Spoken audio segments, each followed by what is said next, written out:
Hello Stampers and friends, it's Jackie Bolhuis from Klompen Stampers. Today I'm going to make a card using the Life is Beautiful stamp set. This stamp set, I had a blast making cards. I'm going to make one and then I'm going to show you the other three that I made because I love that it's 4 seasons. Winter, spring, summer, and fall. Now I started stamping. Okay, now be honest with me. Did a song just pop in your head? Winter, spring, summer, and fall?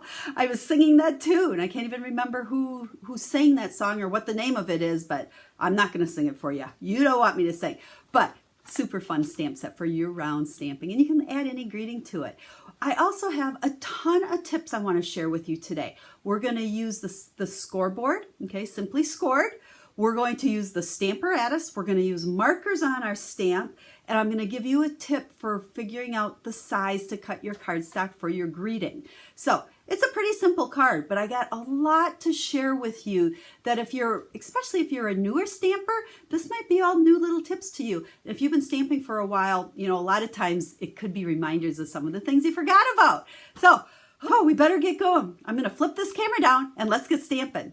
I have so much to share. We better get going on this card here. So, Life is Beautiful is our stamp set. Love it. It's adorable. And our stamping's going to be really simple, but like I said, lots of tips to share with you.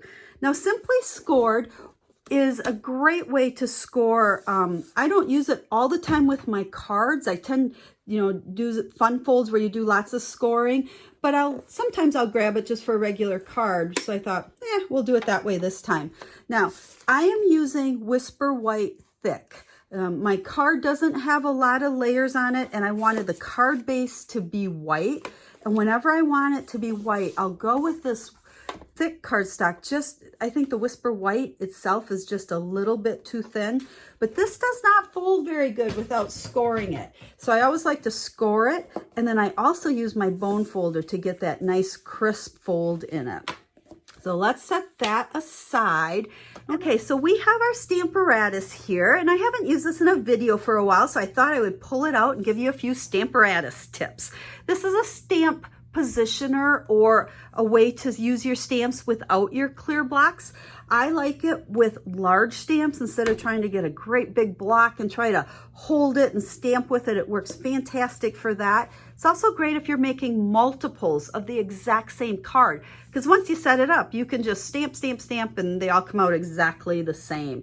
It's also good when you stamp an image, if you don't get a really good impression the first time, you can re-stamp it. So that's kind of a nice feature. Now, with the photopolymer stamps, you need to either use the foam mat that comes with it, or this is the deluxe mat that you can purchase as an add-on. I like this one because it has the grid on it as well. So we're going to use that. Now, what I'm going to do for this one, now I need to make sure my stamp is clean before I start, which it should be. Okay. Then I am going to take my cardstock. Because this is going to overlap the edges, I can't really go over here in the corner. So I'm going to just kind of pick a spot, and I am going to line it up on the darker line here. It just makes it easy for me to remember where I have it. Now, if you want to use the magnet on there, you can. I don't always use them. I can, kind of place it and it'll stay there. And then I'm going to position where I want my stamp to be. And in this case, I do want it coming off the 2 edges, and I want it barely coming off the bottom as well. So then we can close this and pick up the stamp. So now we know it's positioned. Those photopolymer will stick to your cardstock a little bit. And that's why, I know I lined up on this darker line, so I can just kind of reposition that. And then we're going to go ahead, use your ink pad upside down to ink up your image. If you've got spots, the Stampin' Spots, if you're a Paper Pumpkin subscriber or you just purchase the spots, they work awesome on this. It's sometimes these big pads, you get ink where you don't want it, but it doesn't really matter. It cleans off. So ink it up, and then we're just going to close that and give it some pressure. Just use your hands all the way around it. And again, it didn't stick too bad because I did have my magnet. Now, that's stamped really well, but let's just imagine that when I push this down, maybe I didn't put good pressure over here and my image wasn't real good there. As long as I keep my cardstock there in the right spot, I could re-ink this up and then I could go ahead and close it and stamp it again, and it'll stamp right on top of it. So that's one of those advantages, I guess, of using the Stamparatus, to be able to restamp your images. So let's set that aside. And this one, remember, we can do winter, spring, summer, and fall. So we're gonna make a fall card, but then I do have my winter, spring, and summer ones to share with you. So Mango Melody, and I have the leaves, and we're gonna just go ahead and stamp it once. And I'm gonna turn it a little bit and stamp it a second time without re-inking it. Gives me a few different shades of leaves and kind of fills in that tree a little bit.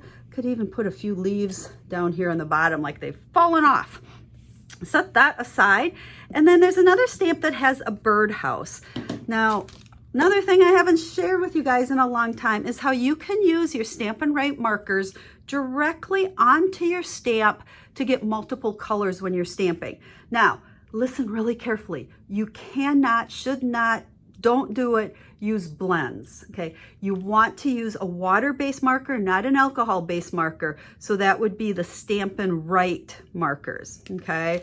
If you do this with your blends, the color is not going to transfer to the paper, for one thing, and it's also gonna color your stamps, and you're not gonna get the color off of that. So we just had, I don't know if I had early espresso and then gray. We're gonna color in our birdhouse, and then some red, and we'll do the two little birds.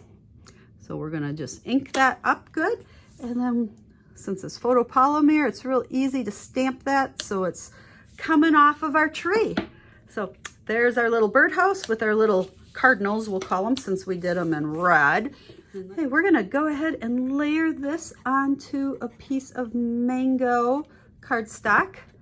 Okay, the same color we stamped those leaves in. Let's just add that on there, and then grab our linen thread.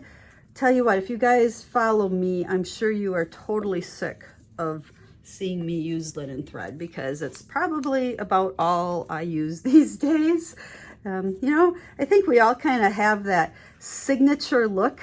And someone told me one time they were scrolling through Pinterest and they came across several cards, and without even looking whose cards they were, they knew they were mine because of the linen thread, and it was a bow and it was doubled. So I guess that's become my signature thing.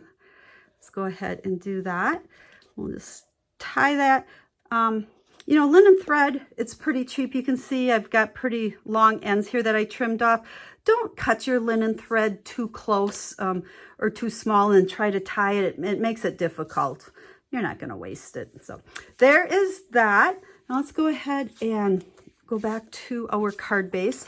I have a piece of the Cajun Craze. I thought this kind of made it a nice fall looking card. Let's see. And we're going to use that wood grain.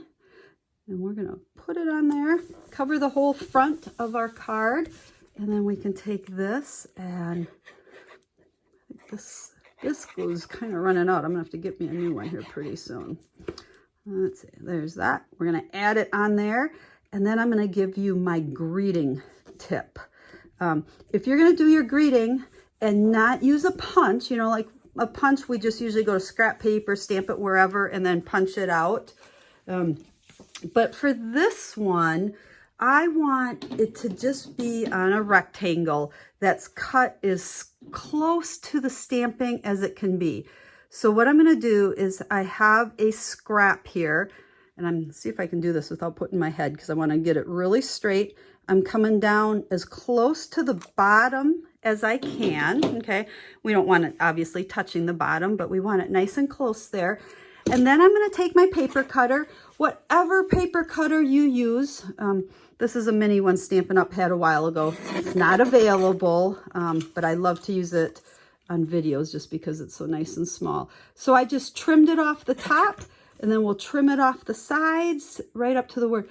So when you look at the recipe for this card, I'm not going to give you a measurement because the measurement doesn't matter.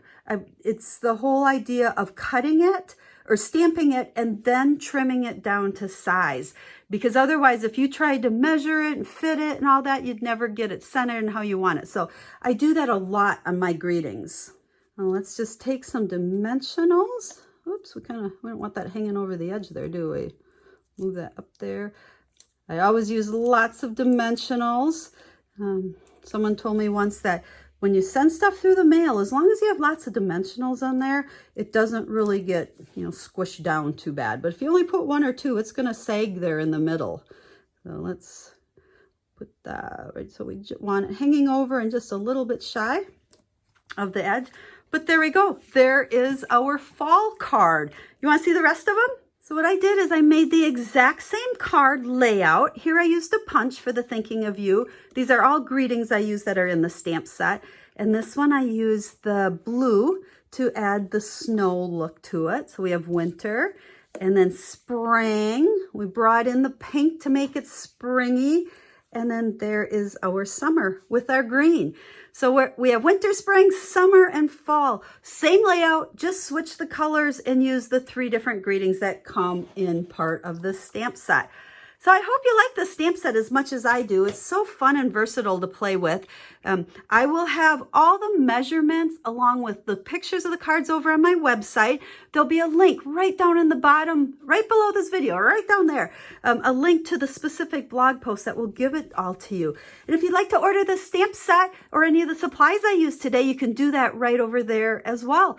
And don't forget, you can always reach out to me with your questions. I shared a lot with you today. Stamparatus, Simply Scored, Stampin' Right markers. We had a lot going on today, but I hope you like the cards that are basically quick and easy. So until I stamp with you again, have a stamp happy day.